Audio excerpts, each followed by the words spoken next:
দার্জিলিংয়ের কাছাকাছি একটি শান্ত সবুজে ঘেরা পাহাড়ি গ্রাম, যেখানে ঘন জঙ্গল, পাইন গাছের সারি এবং হিমালয়ের অপূর্ব দৃশ্য মন জয় করে।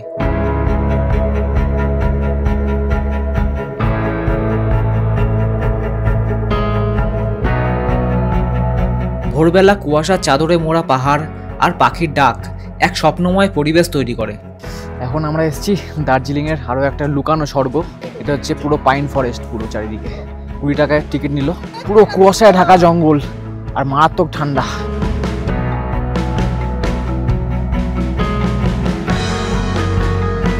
কিছুদিন মাইন্ড ফ্রেশ করার জন্য শহরের দূষণ থেকে বহু দূরে সময় কাটানোর জন্য যদি আসতে চান, তাহলে দার্জিলিংয়ের এই জায়গা কিন্তু আপনাকে নিরাশ করবে না। ওয়েলকাম টু ভারত দর্শন, আমি গৌরব। এখন আছি দার্জিলিংয়ের একটা চা বাগানে ঘেরা, পুরো চা বাগানে ঘেরা একটা গ্রাম, নাম হচ্ছে তাবাকোশি। এটা একটা দার্জিলিংয়ের অফবিট প্লেস। এই সামনের এই হোমস্টেতে আমরা রয়েছি। হোমস্টে চারিদিকে তো পুরো চা বাগান।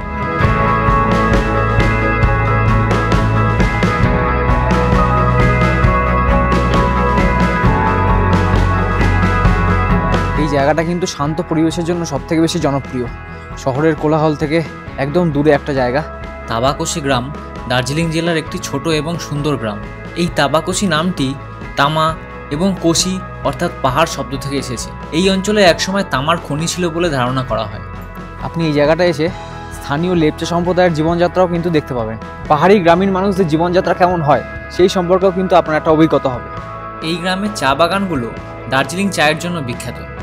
এখানকার চা পাতার স্বাদ এবং গন্ধ বিশ্বজুড়ে সমাদৃত।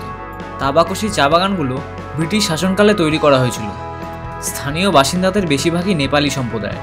তাদের জীবনযাত্রা খুবই সহজ সরল এবং প্রকৃতি নির্ভর। গ্রামের লোকেরা প্রধানত চা চাষ, কৃষিকাজ এবং পশুপালনের উপর নির্ভরশীল।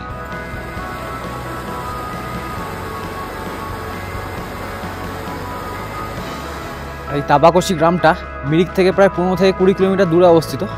আপনি এখানে এসে প্রচুর হোমস্টে পেয়ে যাবেন থাকার জন্য।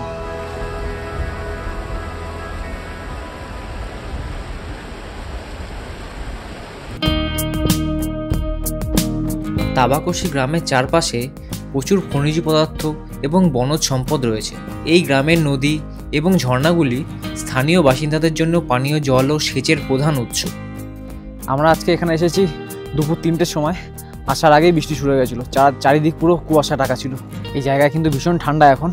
আর এখানে আসার আগে আমরা কিন্তু অনেক জায়গায় সাইট সিন করতে করতে এসেছি। কোথায় কোথায় ঘুরেছি আজকে সেই জায়গাগুলো একবার দেখে নাও। গ্রামটি এখনও পর্যটকদের কাছে তুলনামূলকভাবে অজানা। এর ফলে এই গ্রামের প্রাকৃতিক সৌন্দর্য এবং শান্ত পরিবেশ অক্ষত রয়েছে।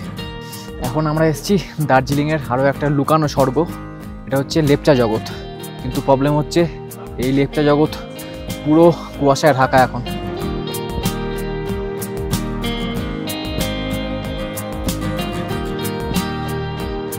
এখন আছি পাইন ভিউ পয়েন্টে। এটা হচ্ছে পুরো পাইন ফরেস্ট, পুরো চারিদিকে 20 টাকায় টিকিট নিল এন্ট্রি ফি। আসবে অন্ধকারই আসবে। ফগি ওয়েদার কিরকম আছে?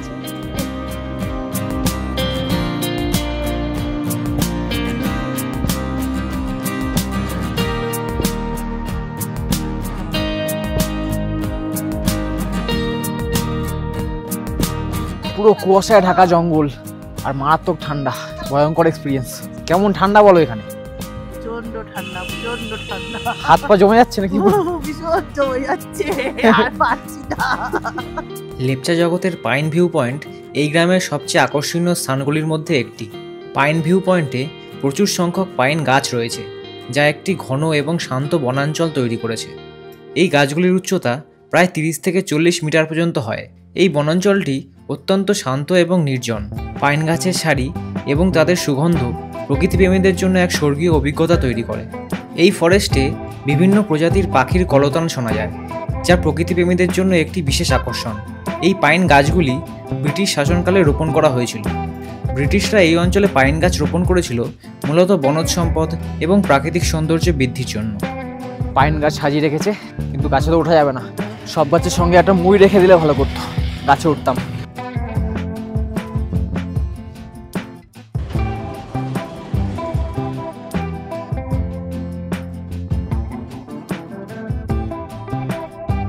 বেরিয়ে আসলাম, আর বাইরে লেখা ছিল কোনো ভিডিও ছবি তুলতে পারবে না। আমি টিকিট কাউন্টারে জিজ্ঞাসা করি তুলতে পারবো না ছবি, তাহলে ঢুকবো না। না তুলতে পারবে যাও। হয়ে গেল আজকের প্রথম স্পট। চলে এবার সেকেন্ড জায়গায় দেখি কোথায় নিয়ে যায়। এই লেপচা জগতে ইন্ডিয়া নেপাল বর্ডারের দিকে এগিয়ে যাচ্ছি আমরা। না, আজকে নেপালে যাব না, নেপালে আমাদের ট্যুর আছে কালকে। সেটা দেখতে হলে চ্যানেলটা কিন্তু অবশ্যই সাবস্ক্রাইব করে বেল আইকন ক্লিক করে দাও।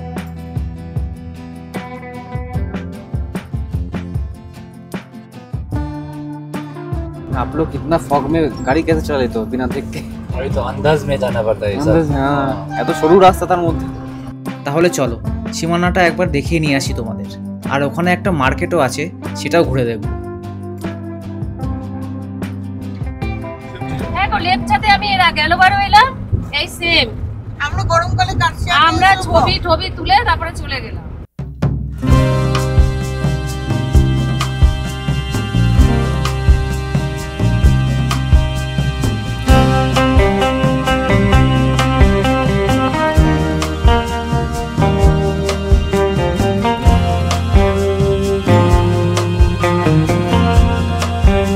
এই জায়গাটা হচ্ছে ইন্ডিয়া নেপাল বর্ডার।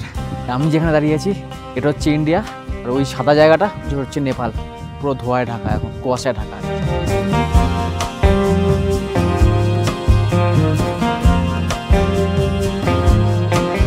আমার এই পিছনে প্রচুর দোকানপাট রয়েছে, দেখি একবার ঘুরে কি পাওয়া যায়। ম্যাডাম এই জ্যাকেট का प्राइस कितना है? 750। এটা কি লজেন্স সব? ও কত নিল প্যাকেট? 150 টাকা এটা, আর এগুলো পার পিস 5 টাকা করে। ও আচ্ছা আচ্ছা। এই আখরোট এগুলো কত করে? 250 টাকা। এগুলো হচ্ছে আখরোট, 250 টাকা প্যাকেট। এগুলো ফ্রুট বিয়ার না এগুলো? কত করে? 150। আর এইগুলো হচ্ছে ফ্রিজ ম্যাগনেট, ফ্রিজে লাগায় डेकोरेशन। এগুলো এক একটা 120 টাকা করে। ये सबसे अच्छा कौन सा होगा चाय? आप एक स्पेशल दीजिए। सब अच्छा है। এই দুটো চায়ের প্যাকেট নিলাম, এক একটা 50 করে পড়লো। চকলেট টুপি কত করে নিল এখানে? 150 টাকা। 150 টাকা করে। মোমো কেমন খেতে এখানকার? কত করে নিল? কত করে নিল? 50 টাকা। ক পিস দেয়? 8 পিস।